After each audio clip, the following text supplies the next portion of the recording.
Last year, when I was preparing to visit my country in Africa, one generous woman brought some bags of cookies and candy, asking me to send them to my people in Africa.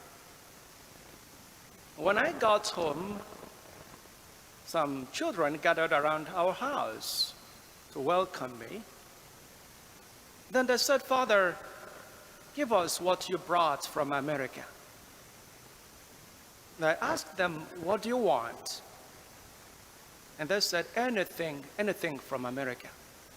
They didn't want anything from any other country, but anything from America.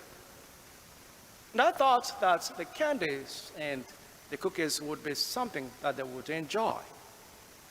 So I gave them the candies. They, without waiting, opened them and threw them into their mouths. As I watched them, it seemed like their excitement turned into disappointment. They scrunched up their faces like a little child eating sour food. And they said to me, "It is too sweet. It's too sweet." I understood with them because we were not raised with sweet, very sweet food. Guys love sweet food.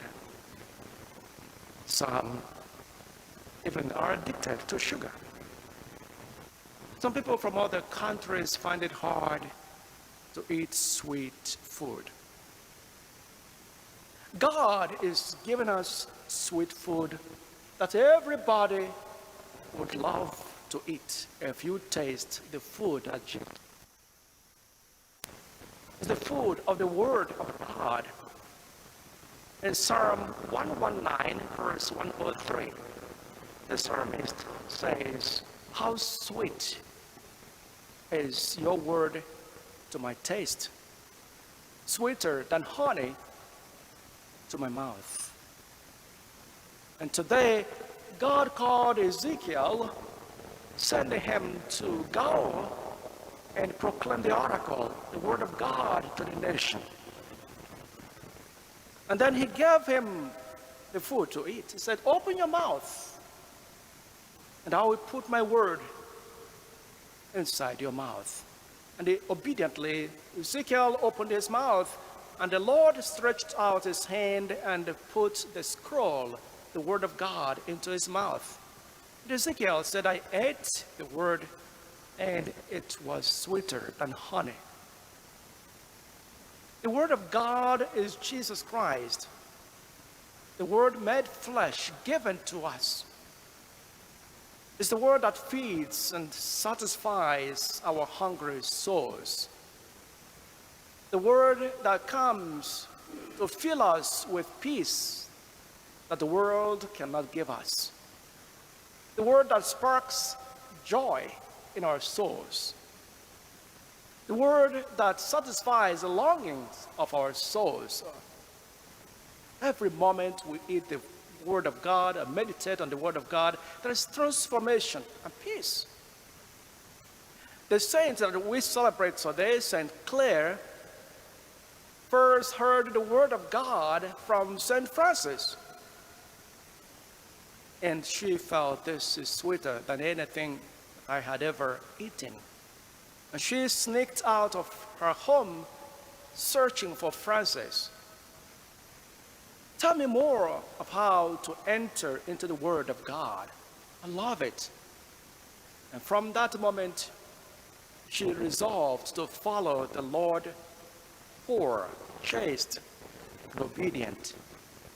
And she would write that you become what you love, and who you love shapes what you become. Each day the Lord has given us His word to eat, to change our lives forever. But the problem is some of us do not taste the word of God with our whole heart. Find time each day to meditate on the Word of God. Now, we preoccupy our thoughts, our minds, with different things that are not very important, that are not beneficial to our spiritual life. If we would spend some time each day meditating on the Word of God, you would enter into the life of God, and you will know the true taste and sweetness of the Word of God. And today, Jesus is stretching his hands to give us the Word made flesh in the sacrament. As you come to receive Jesus today, see yourself coming to receive this gift of life, this sweet food that can satisfy your taste. Come, take and eat, and you will see that the Lord is good.